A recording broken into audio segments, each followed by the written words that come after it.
Is your iPhone showing the wrong location or GPS just not working? Here's how to fix it fast. Make sure to like and subscribe for more iPhone help. First go to Settings, then Privacy and Security, then Location Services.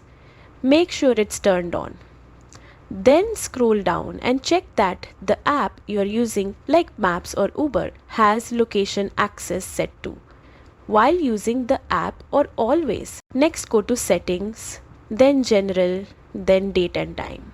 Turn on Set Automatically. Wrong time settings can affect your GPS. Now restart your iPhone to refresh location services. Still not working? Turn on airplane mode for 10 seconds, then turn it off. This resets the signal. Also go to Settings, then Transfer or Reset iPhone and tap Reset Location and Privacy. This resets all location permissions without erasing your data. Still having problems? Update your iPhone to the latest iOS. Go to Settings, then General, then Software Update and install if available. If this fixed your GPS, hit like and subscribe for more fast and easy iPhone solutions.